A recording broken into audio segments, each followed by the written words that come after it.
Tomorrow is the start of a new day, a new month, a new year, and a new decade. 2020 is right around the corner, and the 2010s are about to be history. One could argue that this decade sucked for a lot of reasons, but then each decade has its share of crap and good stuff, even for gaming.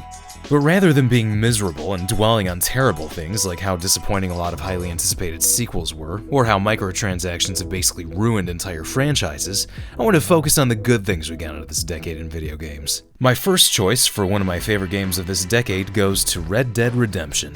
For lack of a better and less pompous term, this game is legendary. I'd say it ranks up there with classic GTAs in terms of the type of game it is. Rockstar gave us an open-world western game set during a time when the Wild West was on its last legs. The environment was beautiful, the map definitely felt huge for its time, and like with most Rockstar games, the story was very engaging and memorable. It felt like a game that was made with love.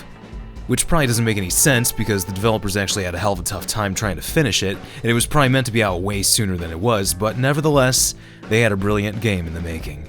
I mean, even some of the glitches were freaking hilarious, and the game was so good that when they happened, you didn't really mind it. Also, I want to mention that the multiplayer was among one of the most fun multiplayer experiences I've had for an open-world game. No microtransactions, no manufactured rat races to see who can have the most money and show off the ugliest possible outfits just because they're the most expensive, no character creator that felt less like Red Dead and more like Florida Mugshot Simulator. It was just you, your friends, a bunch of really fun game modes, and pre-rendered characters to select from that actually looked good, not like something out of Faces of Meth. I know I'm giving something that was unfortunately a part of Red Dead Redemption 2 a lot of flack, but that's not to say that everything else on this disc was bad. Quite the opposite. Red Dead 2 is my next favorite game this decade. Once again, the story was memorable, the characters are very well written, they managed to expand the background of the first game's story by a huge margin, and I was shocked to see just how big the map in this game really was. And Arthur. This guy, in my opinion, is by far one of the best protagonists out of any Rockstar game. I actually remember when this game was first announced and I saw that it was not only a prequel to the first game, but that John Marston would be present and we wouldn't be playing as him. I was a little disappointed at first. I wanted to play as John Marston again, not some guy whose name reminds me of PBS. And man, did I change my mind when I started to actually play the game. Sticking with open world games set in the wilderness, let's go with my next favorite game from this decade, Days Gone. This is one of those games that I admittedly wasn't really all that hyped for when it was coming out. I saw an ad for it and I was like, yeah, I might get it. It doesn't look too bad, I guess. And then I read an article about how the game is possibly a spin-off or maybe even a sequel to Siphon Filter. I mean, when I found that out, I think that's what basically sold it to me. I had to find out what happened. Why'd the world suddenly go to hell after multiple near misses 20 years before? A bunch of terrorist attacks using biological weapons were thwarted, World War III was averted at least 2 or 3 times, and yet billions of people somehow wind up dying anyway, and everything is quickly thrown in chaos and lawlessness. Yeah, I guess this was the day that Gabe Logan decided to take the day off. Anyway, going into the story, I was surprised at how long it is. Days Gone has a story that does start off kinda slow. You're basically running around doing work for dumpy survivor camps at the start. But once you get past the first set of missions, it really picks up, and by the time we got to the third camp and also started doing more missions for the government researcher named O'Brien, no relation to Conan, I was pretty much hooked. I liked the characters a lot, and I thought the gameplay itself had some pretty intense moments. By the way, unlike GTA and other open-world games, your vehicle actually uses up fuel, and you have to monitor how much you have left because unless you find a gas station or a gas can, you will run out. And that can be a deadly mistake in a game where almost everyone and everything else that's alive is trying to kill you. It's a mechanic that someone was once telling me should be in GTA, and since this is the first game that I've played where a vehicle can run out of fuel, I didn't think it was too bad. It certainly becomes less of a concern as you upgrade and customize your bike. And Bend Studio are now working on a next-gen title. Maybe we'll be getting a Days Gone 2 in the near future. The potential is certainly there for this to be a series. Speaking of a series and a sequel that came out years after the previous title, it was great to finally see Max Payne again for one last hurrah, especially given how this game was in development since at least 2005, and it seemed to spend a long-ass time in limbo even after they officially announced it. And they also had to do something to apologize for that movie. This game honestly has some of the best shooting mechanics I've ever seen or played with in any game. It's also smooth and it looks and feels great.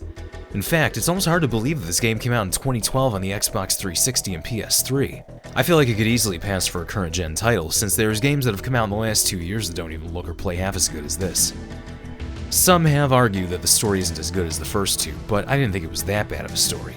I would say that it's a lot different from the first two, it's a lot more action-packed for sure. But I suppose that's because Sam Lake and Remedy had basically nothing to do with this game. It was completely made by Rockstar and was written by Dan Houser. It was obviously going to have a way different tone to the first two games, but it wasn't a bad story overall. I still found it to be pretty interesting, but I think it ended with the best thing we could have gotten for any Max Payne title. Peace, serenity, and closure. Hey, that's better than getting a mobile game's follow-up, which is unfortunately the fate that Alien Isolation got. But let's not talk about why the decision was made to make a cheap sequel to an amazing game, and let's just talk about the amazing game instead. Alien Isolation puts you in the shoes of Amanda Ripley, the daughter of Ellen Ripley, who goes on a quest to find out what happened to her mother and the ill-fated journey that the Nostromo took, only to end up on an ill-fated journey of her own when she has to face down the exact same reason that everything went to hell in the Nostromo. Let me just say that this game is intense. Seriously, I'd say it's survival horror done right, solely for the fact that you can't predict much of what even happens between you and enemies, especially the alien. It doesn't take pre-programmed paths that you can easily avoid. Each gameplay instance is going to be different from each other. You don't know where this thing's going to show up or where the hell it's going to decide to walk around next, and because you're pretty much defenseless against it, you're basically screwed if you're caught. On an additional note, the game's design fits in perfectly with the films. It's set over 100 years into the future, but everything is given that retro-futuristic look that the films had. Everything from the CRT monitors, the bulky handheld devices, it all feels like a late 1970s vision of the future. And it's honestly really cool looking. By the way, people apparently gladly eat horses by 2137. Speaking of retro, LA Noire nailed the 1940s. Team Bondi did a fantastic job with this, and it's a shame that the studio wound up closing because I feel like this could have easily been turned into a series of detective games, especially ones that are set in various different cities during specific criminal and cultural heydays. LA Noire takes us to Los Angeles in the 1940s, and we deal with everything from murders to armed robberies to uncovering a citywide scandal and a dark secret behind the freeways, because the road to today's parking lot of a freeway system was paved with terrible intentions. The fact that this game even places you in the role of a detective and goes deep into looking for clues, interviewing suspects and witnesses, it's something I would have loved to have seen more of if Team Bondi still existed and decided to make this into an entire franchise of games. Sadly, I feel like this game still suffered at the hands of everybody who was expecting this to be something like GTA in the old days. Rockstar published the game, but it was really Team Bondi's production that some of Rockstar's other studios worked on a bit once they picked up the publishing from Sony in 2006. But they sure turned it into a Rockstar game in its marketing. Seriously, all you ever saw on every bus stop here was Rockstar Games presents LA Noire. I guess they figured attaching Rockstar's name and logo prominently would help sell the game, but I still remember a lot of people complaining when this initially came out that you couldn't just go on rampages, even though that isn't really this type of game. When I first bought the game, I actually remember the clerk at GameStop even mentioning that a lot of people had already returned it to the store, and this was like 2 weeks after it came out. By the way, this game was also the first game that I was old enough to purchase on my own at a store, so for that alone, it's really memorable to me. And there you have it. Just a few of the games that I played this decade that I personally really enjoyed a lot, more so than the others. As we head into the 20s, we're also heading into the next generation of consoles with the PS5 and Xbox Series X. I still think they could have come up with a better name than that, but regardless, I really hope that the power of these new consoles and the creativity and ingenuity of the developers can really come together and bring us plenty of great future titles. What games stood out to you in the 2010s? Is there anything you're hoping to see in the 20s? Let me know in the comments section.